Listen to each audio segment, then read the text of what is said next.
Welcome to a bonus edition of Under the Ring Pro Wrestling Conversations. My name is Phil Strum. I'm joined today by Nick Tylwalk, the managing editor of Wrestling Junkie, and Vaughn Johnson, Wrestling Junkie columnist. And we're going to be talking about a pretty big episode of Monday Night Raw that aired on Monday from Nashville, which involved the return to Monday Night Raw of CM Punk. So let's get right to it. I'm going to kind of give my reaction first to kind of Punk being back, and also to his interview, his promo, I guess we could call it, on Raw. I will say that I was not surprised on Saturday, because I actually was watching the show with my brother, and I said, I think we're getting Orton and Punk right before the War Games match started. So I was happy to be right. At the very, very end, I thought I was going to be wrong. But then I just kind of laughed to myself. It's just, thinking about it from a WWE perspective, they're getting a main eventer just sort of handed to them on a silver platter with tons of fresh matches that no one's ever seen before. I think it's a risk that they're taking based on his past with WWE and his past two runs in AEW. But it's for them. If it works out, it works out. And if it doesn't, he's going to be gone. As far as the promo, it was 8 minutes long. I thought it was really simple. I thought it said the following thing. I thought this was basically the honeymoon promo. Like we had the wedding on Saturday, we had the honeymoon on Monday. Punk basically said, I'm happy to be here. I still like Paul Heyman. People are nicer here. Seth Rollins fears me. I'm main eventing WrestleMania. Thank you. That's basically all he got out there. And I thought it left you wanting more. So we'll start off with Nick. Your initial reactions to the CM Punk return and to the promo. Well, I have to say that, unlike you, I honestly did not think Punk was going to show up. And I have to tip my cap to Triple H for doing it at the very, very, very last moment. Like, once the copyright info was up, I was like, okay, we're not getting him. And so he got me. They got me. Nice work to all of them. I thought that the moment on Saturday could speak for itself. But on Monday, I think that I'm not sure that if I expected more. I don't think that I expected him to like go in on AEW or anything like that.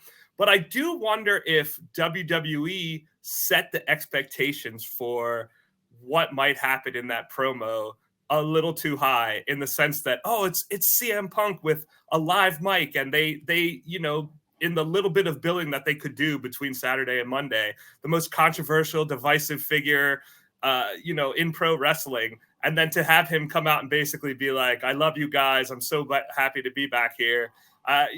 Maybe a little bit of a bait and switch. Certainly a little cruel to make the fans wait until the very last segment, especially once they were like, hey, we're going commercial free for the first hour, and then making everybody wait till the very end. So, I don't know. Like, it was kind of what I expected, but I'm not sure if it was what everybody expected. I felt like, too, if they would have given him more time, he would have ended up making the promo more about AEW and less about his return to WWE. We saw in his return promo in AEW that ended up just becoming, that was a couch session. It was just pretty much him venting his entire grievances, but doing it in a really passive-aggressive, indirect way. So I think the fact that they kept it short and sweet actually ended up working out. And WWE's got to hold that, I think, for the last segment, because they're up against Monday Night Football. They're trying to hold the audience for the full 3 hours. That's been a problem for them on some weeks. And they had other things, actually, that were pretty big that they needed to get to, too. So, Vaughn, we're going to go over to you. What was your reaction to the return and to the promo? I mean, like Nick, I was shocked. I thought, you never say never in pro wrestling. I've learned that, over my multiple decades of watching. If Bret Hart can go back to WWE, so can CM Punk. But still surprised when it happened. As far as last night, the competition, as far as Monday Night Football, that game was not good. So they could have thrown out CM Punk at any time, and we're not missing anything from a 12-10 Bears-Vikings game where the Bears win with 4 field goals. So, and Josh Dobbs throws 4 interceptions. So I don't know about the competition on that one. But the promo itself, yeah, I see why it left a lot to be desired for some people. They, the way it was hyped up, they, for one, like you said, told everybody the first hour is commercial free. So I'm thinking CM Punk is coming out in that first hour. He did not. Understandable. You make people, you bring them in, you make them stick around for the whole show, and then what do we get? We get an 8-minute segment and 8-minute promo. He doesn't say a ton, but he does say some things that hint to what could happen in the future. Like you said, the main event of WrestleMania, Seth Rollins and whatnot. But given the reports that came out after he came back, was that no one in creative even knew that he was going to be there Saturday night. So it's kind of tough to start putting all these plans in motion already in 2 days. So they said just enough to give you a little whet your appetite, but I would assume, and we all can make this safe assumption, more is to come. And this is just the beginning. It's short notice. WWE, for better or for worse, they're taking their time with some of these stories, and they're careful with how to craft them and map them out. At least they have been in the last couple years. So I don't blame them for not having a ton ready to go for CM Punk right away. But you still got to get him out there. You still got to have him say something. And they did. But again, I would assume that there's going to be more to come. If he's facing Seth Rollins sooner rather than later, or if it's getting saved for WrestleMania, there's going to be a lot happening there. So we'll just have to sit back and wait, I guess. Yeah, I think this is always kind of a weird lull for WWE, the time between the Survivor Series and the Royal Rumble. It's even more so this year without a premium live event in between. So it kind of fills the, those sort of lean weeks leading up to the Royal Rumble and leading up to the road of WrestleMania. And if there's one thing I've learned about Paul Levesque's booking, is he really likes doing things that are slow burn and long term. We've learned from the way that he has handled the bloodline as opposed to the way Vince McMahon did, and the way that the Judgment Day thing has been kind of drawn out too. Nick, how do you expect CM Punk or Phil Brooks to? I'm going to ask it in WWE speak. Can Phil Brooks, CM Punk, and Triple H, Paul Levesque coexist? Oh God, he said the C word. Is it the coexist word? Yes, can they? I think they can. I definitely think Triple H can coexist with CM Punk. I think Triple H, we can do some more WWE speak and talk about what's best for business. I think in the position that he's in now, he's all about that, right? More so than ever. So I don't think he would have brought Punk back. It sounds like he and Nick Khan were the two driving forces in bringing him back. I don't think he would have brought him back if he didn't think that. Now, can Punk coexist?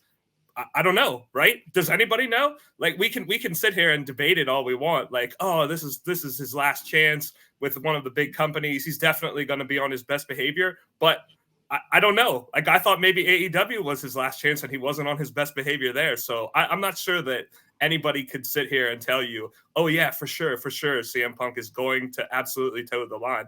I think there's a better chance here, but maybe he's someone who just doesn't learn and he's going to burn everything down in the end. And that's what makes it that's part of what makes it so fascinating, I think. One of the things that kind of came out on some of the reports of the why WWE did this deal was that they did not want to be adversarial to their audience. They basically said, if the audience demands this, we're going to do it. So let's go. Let's do it. What do you think about that, Vaughn, in terms of, what position that puts WWE in, that they're going to be, Triple H has done a lot of big deals for WWE before in terms of getting Bruno Sammartino back in the mix, getting Ultimate Warrior back in the mix. And now he's got this. So what does it mean that to you that WWE is kind of going to be going that direction now? I think it's a good thing. If being adversarial to your audience generally doesn't work. Like, you want these people to tune in. You want them to spend their hard-earned money on your product, whether that's through live tickets, merchandise, or of course, like premium live events. You probably should give them what they want sometimes. Like, there's a thing called fan service in movies. And I know some people go like, oh, fan service is, you don't want to do too much of it. And yeah, there's a balance you want to have there. But at some point, give the people what they want. Like, that's nothing you can't go wrong with that. Right. And I think that mending these fences and just being about business is bringing people back in.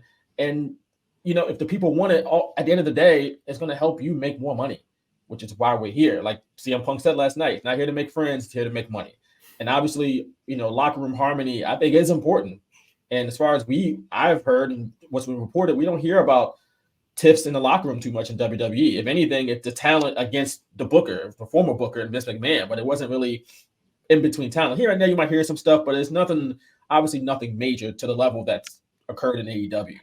So that's important, obviously. And I think that's part of the WWE success. Honestly, I think it's a good portion of the success is that they have that cohesion backstage. However, you're still here to make money. And part of that is getting the guy who has proven to be a draw, not just in WWE, but outside of it, which is there's not a lot of people who can say, I not only made money here, but I made money elsewhere on a high level. We're not talking about independence or in another country. We're talking about in the United States. So, yeah, he might rub some people the wrong way, but the people want it, and at the end of the day, it will make us money. So let's be adults. Let's sit down and make this happen. Let's do business. And as somebody who's worked in a number of workplaces too, I think sometimes if it doesn't get out that things are going on or things aren't less than harmonious backstage, that's sometimes a product of good management, of handling the situations and not allowing them to get worse, as we've seen elsewhere, and we've seen really what led to a lot of the discord regarding CM Punk and why he ended up somehow in WWE in the year 2023, which still kind of blows my mind. I think the other thing that kind of blew my mind with that promo, when you look at the whole history of everything that happened with the Art of Wrestling podcast years ago with Colt Cabana, all through the defamation lawsuit with Nick Amon, and all through going to MMA and everywhere else he's been in the meantime, is that, and he said during the promo, this even kind of scares me a little bit, that I consider this home. And that kind of blew my mind. Like, wow, this is home for him. And it's the same thing that Cody Rhodes basically said when he came back to WWE. They both came up through different ways. CM Punk through the independents. Cody Rhodes obviously did not need to go through the independents when he broke into wrestling because of who he was. But they both came up through Ohio Valley Wrestling, through the WWE system, and they have a lot of history there. So what did you think, Nick, when you heard him say that WWE is home? It is kind of crazy when you think about it. I'm glad that you brought up Cody, though, because I think there's like an important juxtaposition between the two of them.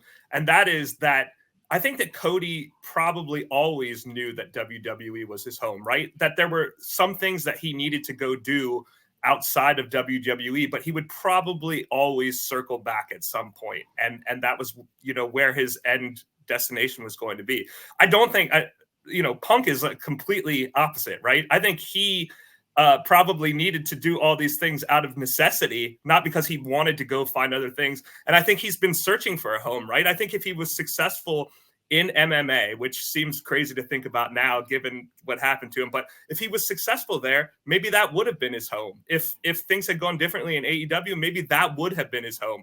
But I think he needed those bad experiences to kind of figure out, okay, well, this is where I felt most comfortable. So I saw some people, especially on social media, kind of poo-poo that line that oh, it's just him being corporate or he's setting up an angle or something like that. But I don't think that's true. I think he meant what he said, but I think the way that he got about realizing it was a lot different from Cody and maybe some other people as well. Yeah, and if you ever watched the Best in the World DVD that came out years ago that WWE did, which is, I believe, now streaming on Peacock. I think it's plastered right on the front page of the WWE portal in case anybody wants to check it out. But that's so crazy.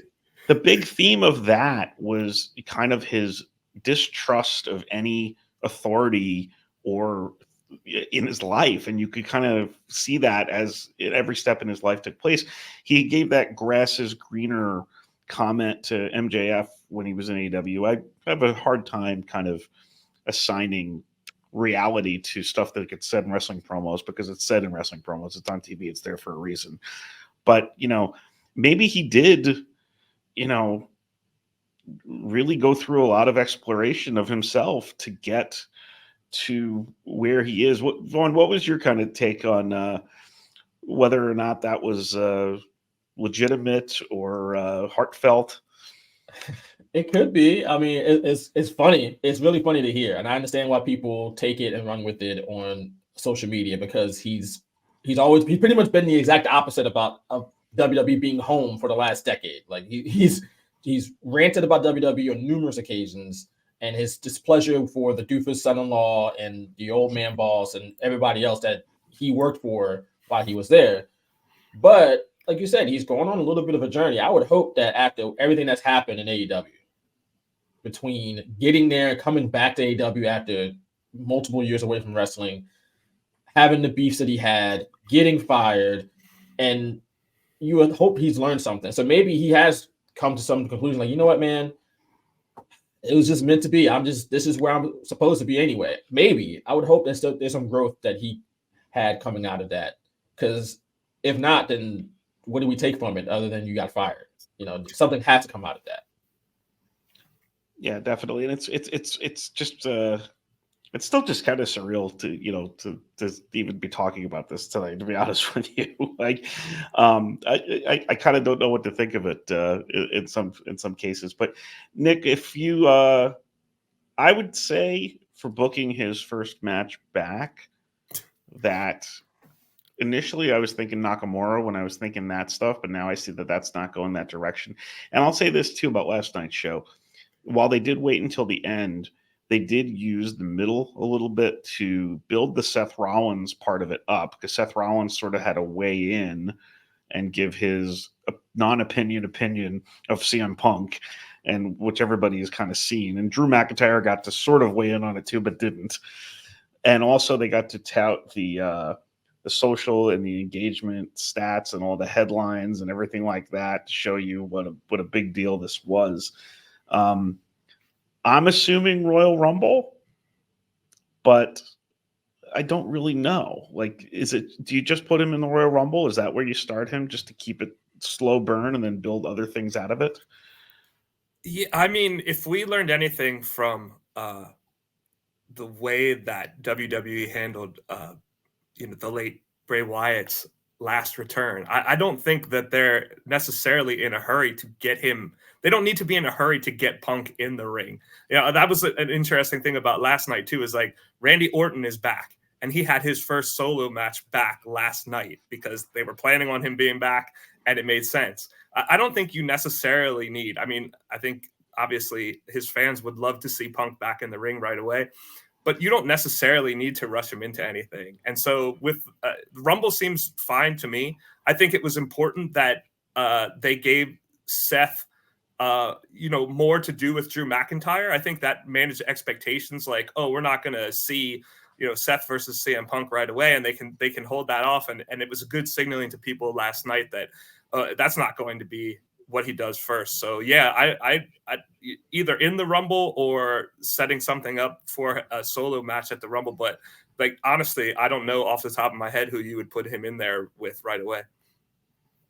Vaughn, who do you think? Do you put him on a Monday Night Raw or a SmackDown to kind of pop a rating in the meantime before the Rumble against somebody?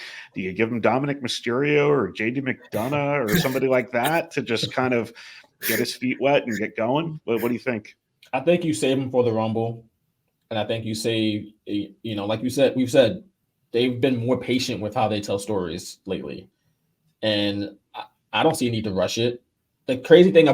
One of the crazy things about all of this is that WWE is in a position where they really don't need CM Punk. They don't need him. They got a lot of stuff going on right now. I'm sure they got plenty of creative plans mapped out through WrestleMania right now. And then they just throw in CM Punk too. So they can afford to take their time. They're not in a position of desperation where they might have been in that position in the years past. They're not in that position now. So yeah, they're afforded the luxury of taking their time. So I would wait till the Rumble and make the Rumble a big, attraction, because CM Punk's first match back in WWE is going to happen there. And he's probably going to be in the Royal Rumble match. And he might just win it. Who knows? But to me, I would save that attraction for the Royal Rumble. You could have him cut promos. You could have him make appearances. He doesn't have to get in the ring right away. And I think one of the important things about the Royal Rumble that sometimes gets lost over the years is, and I think we probably remember it from when we were little kids too, the Royal Rumble should, now that it's for the main event of WrestleMania, be all of the top contenders available in WWE. I always loved those shows where they'd run through all the Rumble participants, and Vince McMahon would be like, well, Virgil could win the Royal Rumble, but Virgil was never going to win the Royal Rumble any of the years that he was in it. So, I mean, I think it's important. Like, we've seen that with AEW too. They sometimes have things full of contenders, tournaments where it's like, how did Dustin Rhodes get in this tournament? I haven't seen him on television in 6 months. I like Dustin Rhodes. He's going to have a good match, but explain to me in a sports logic way how he qualified to get into this. So all that said, I think that WrestleMania, gosh, and this goes against what Nick and I did on the last one of these that we did too, but I think the main events for WrestleMania are now Seth Rollins versus CM Punk on night 1 and Roman Reigns versus Cody Rhodes on night 2. And that kind of eliminates my original Jade Cargill versus Charlotte Flair idea. But as a main event, even more wacky in my mind that, Nick, I was thinking of this the other day. The Today Show, the day after WrestleMania, which generally has the winners of the title matches on it, could be CM Punk, Cody Rhodes, and Jade Cargill. Oh my God. How wild is that? That's crazy. That's not something that anybody would have guessed even a couple months ago. So I don't want to give WWE any ideas, but man, we can soon we can push WrestleMania out to 3 nights pretty soon, right? They got all kinds of main event possibilities. Not everybody's shaking their head. That's what I'm saying. It's an embarrassment of riches, honestly. Like, the rich got richer, and obviously WWE is very, very rich and very wealthy. But it's kind of wild how they've stacked the roster in a very short period of time. Not just with signing big names, neither. They have developed big names. Cody, obviously, he's a WWE guy, but he also became the American Nightmare elsewhere. But like Jey Uso, the Tribal Chief, Roman Reigns, you got Drew McIntyre. He kind of rebuilt himself outside of WWE as well, but they kept that up. Seth Rollins, the Judgment Day. It's like these are all pretty much homegrown either talent or acts. They haven't gone out and signed big free agents outside of CM Punk. He's like the first real big one that I can remember, and Jade Cargill. That's it. And Cody made a point on the Survivor Series press conference about how effective WWE has been in building baby faces in this era of WWE, noting the strength of his War Games team of himself, Randy Orton, Sami Zayn, Jey Uso, and Cody Rhodes. But to me, I also give some credit for that to that Roman Reigns is an amazing lead heel in this company. And the reason that you have so many strong baby faces chasing and going after things that fans are getting behind, and this is not even counting Drew McIntyre, Kevin Owens, or LA Knight, who are also strong baby faces on the other side. So that Drew McIntyre is sort of doing the Bret Hart Canada tweener kind of thing right now anyway. But so Nick, what's your main events now with all of this in mind? Yeah, I mean, it's crazy to me that you could just have like another potential WrestleMania main event player handed to you like this. I guess I hadn't really thought about it in those terms until we're actually here talking it out. But it'll be interesting, right? Because last year, they clearly stuck to their plan when everybody was talking about, oh, maybe Sami Zayn will be in the main event of WrestleMania. They clearly stuck to their long-term plan over something that came about that they may not have been expected, which was kind of Sami's rise, right? Spinning out of the Bloodline storyline. So now the intriguing thing to me will be if the main events end up being what you just said, which I think does make a lot of sense. That's like kind of the opposite of last year, because that will be something that's shorter term that kind of fell in their lap that they weren't expecting. So if CM Punk is main eventing one night of WrestleMania just months after he returned to the company, that's like the complete opposite of last year. But I don't think it's impossible. I think some people might be disappointed that there's not a women's match of some sort in that spot. But I also feel like Triple H will go with the best two, the matches that make the most sense for those 2 nights. Yeah, and last year it was the tag team titles that ended up in the main event spot. Other years it had been the women's matches and stuff like that. Vaughn, what's your main events looking like? What do you think? Yeah, I guess we've had to go with those two matches. I mean, if CM Punk isn't in WWE, I probably would have put him against Gunther and maybe had Gunther win the world title, before losing the Intercontinental title, obviously. But yeah, I guess you'd have to go with those two matches. And like Nick said, I'd like having a women's match in one of those matches, but you also want to have the two best matches. They did it last year. They had the tag team title match in main event night one, which was the right call. That was the second biggest angle they had. So kind of play it that way. It's up to them though to build the build a women's angle up to that level. I think that's on WWE. I'm not saying that like they should be off the hook for that. They should do that. If not this year, moving forward for sure. But I think for this year, for 2024, I should say, you have to go with those two matches. You have to capitalize on CM Punk being on your roster. Also, CM Punk is not getting younger, and he's had a couple of severe injuries the last couple of years. So you don't know how many chances you're going to have at this. So while it's there, capitalize. You got to do it. So, I think what works in WWE's favor if they go with these two matches too is if Seth Rollins wins against CM Punk, which I think that would be the right decision. You've given everybody the one thing. Okay, the one thing Punk's never done is main event Mania. But he's not going to be satisfied with losing the main event of Mania, much like Cody Rhodes wasn't satisfied with losing in his first World Championship match last year. So your story can then continue.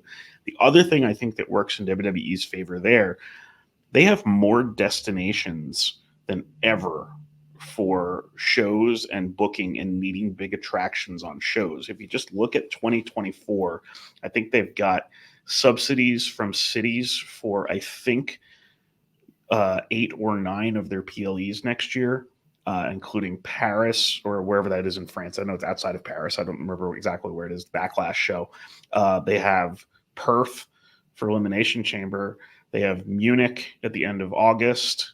Or is it Berlin? I'm sorry. It's Berlin, actually, not Munich. Yeah. I'm screwing up all my cities in Europe here today.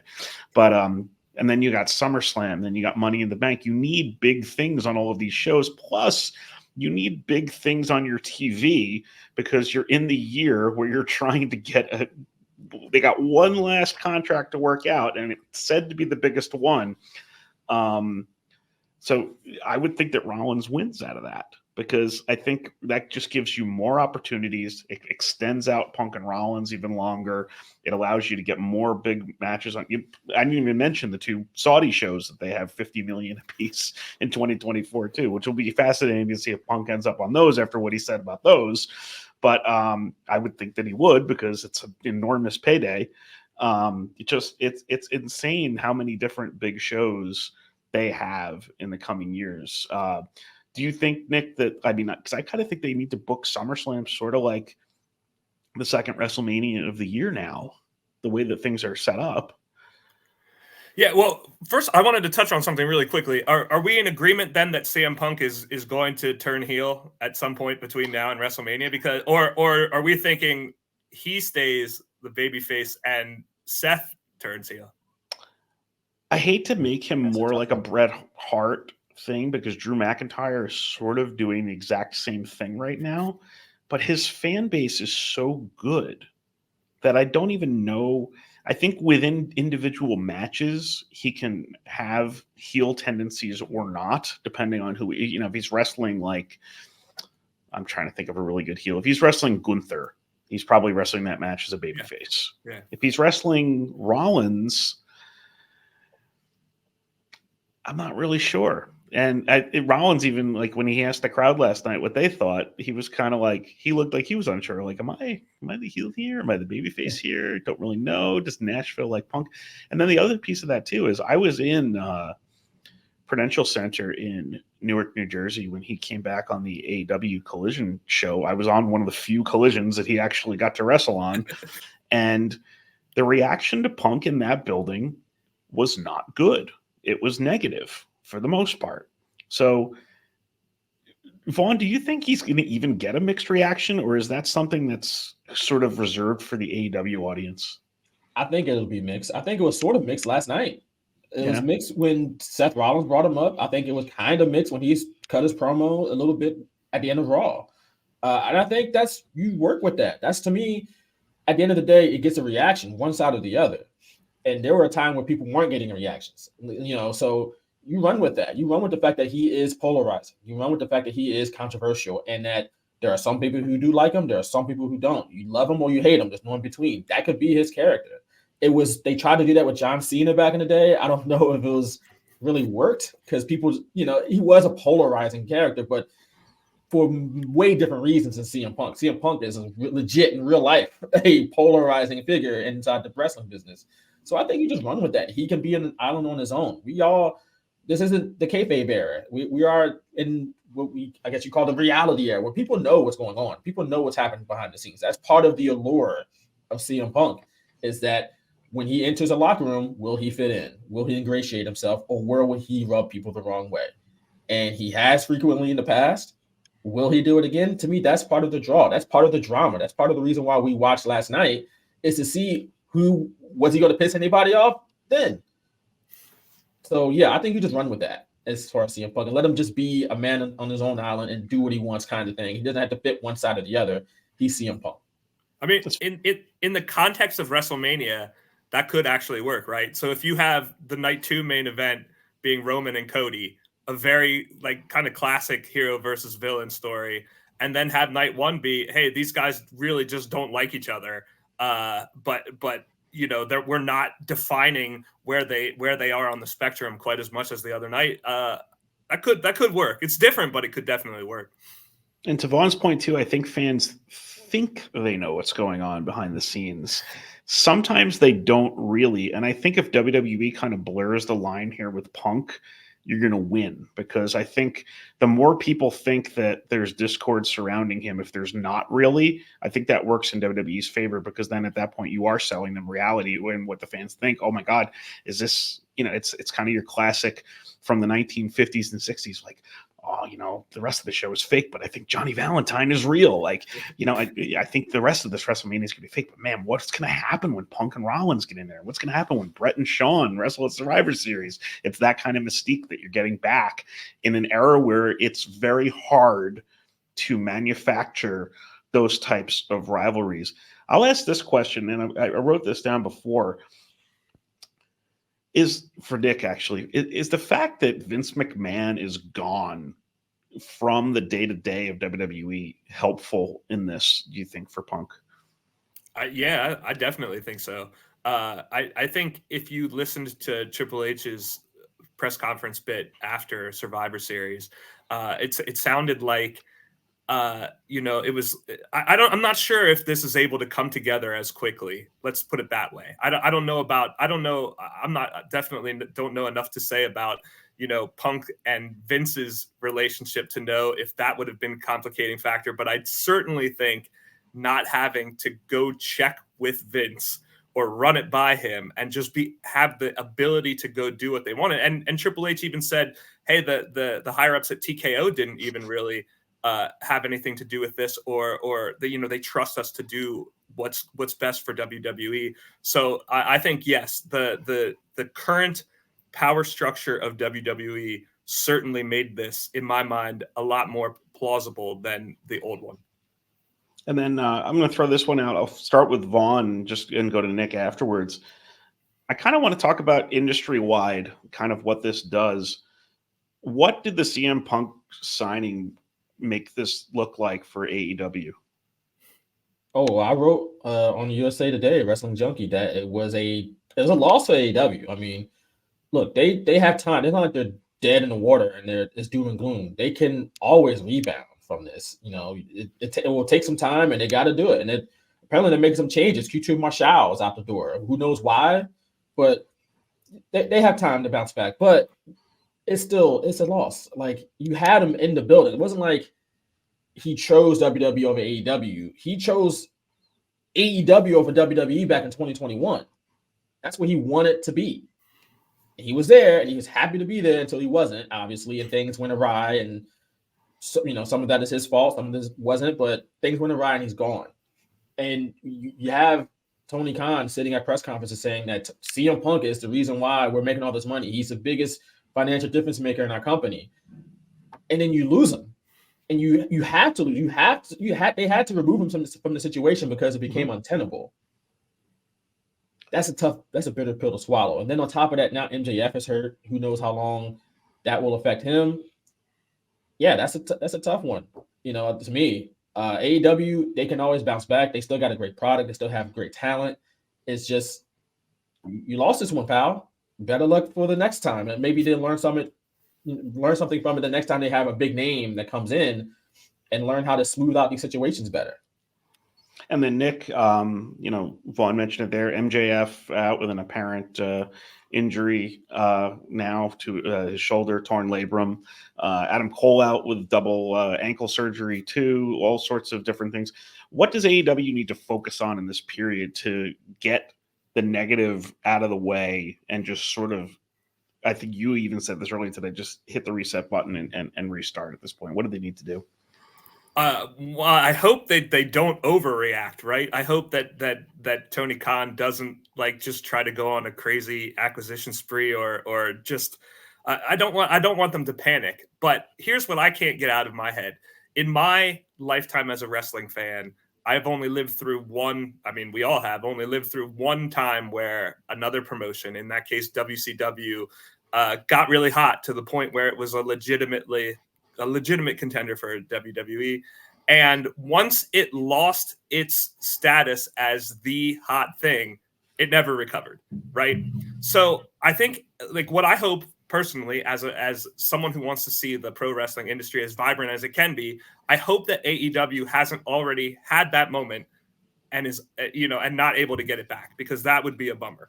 And I think that at the beginning, it helped because AEW had the idea that it was an alternative to WWE, that there was the sports entertainment versus pro wrestling kind of divide. And even though maybe that was a little oversimplification, it worked for them, right? This is where you want to go see great in-ring action, and the other company is doing sports entertainment. Well, that's not true anymore, right? I would say that we would all agree that WWE's product has gotten more like AEW's. At the same time, AEW has drifted back a little bit toward WWE, and that's not good for AEW, right? So I think it needs an identity more than anything else. And I don't know what that is, because I'm not Tony Khan and I've never run a wrestling company, but I think they're in a period where they need to define themselves, what they look like going forward 2024 and beyond. And until they do that, it's all just going to be flailing around. And I've said this so many times before on my podcast. It's just the long-term health of AEW is so important for the wrestling industry itself. The entertainment stuff you mentioned, Cardblade, which you literally have right behind you. Timeless Tony Storm, Matt Taven holding a giraffe. It's just it's stuff that I didn't really expect to see from them. But I think they really need to, like you said, they need to define who they are, and they need to not try to be WWE. Do the things that stand out and make you different and make you an alternative. They're not going to be number one. I think it's really safe to say that in our lifetimes. Look, Vince McMahon has owned the company now for 41 years, and out of those 41 years, there were only 84 weeks in which he was not number one, and that 84 weeks is celebrated as like a war battle victory. It's amazing, but it's 84 weeks out of 41 years. That's incredible. That's an incredible run. Just know that they have their spot in the industry, and they need to keep it. And they also need to keep a look behind them too, because there's other companies that are making some moves right now that they need to be aware of, because they're going to be in competition for a lot of the same people with those companies as WWE will be a big player too, because they're just pretty much picking whoever they want right now to go try to sign. Vaughn, any last thoughts as we wrap? Yeah, just to piggyback what y'all said, I mean, AEW needs to find a cohesive identity. So they're trying to please a lot of different types of audiences, and right now they're not pleasing a whole lot of them.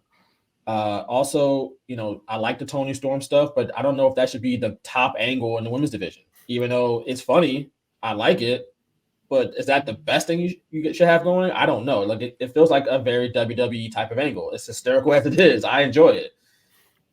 I felt like AEW fans would have clowned WWE for that 2 or 3 years ago. Yeah. But here we are. But yeah, AEW, they have a lot to work on, not just behind the scenes, but in front of the camera too. It will take some time. Like Nick said, don't panic. Just get your ducks in a row, get your stuff together, and take a look around and see who's in your foxhole, man. Take inventory of what you have at your disposal. You got Will Ospreay, you got Swerve Strickland, you got Adam Page. There are others that you can build around for the time being while MJF is injured, while Adam Cole's injured. And like you said, kind of hit the reset button. It's kind of build up the talent that you have and not have to worry about the outside noise. Just focus on what you're doing, focus on your thing, and get your product better. And let's not worry about the outside noise for once.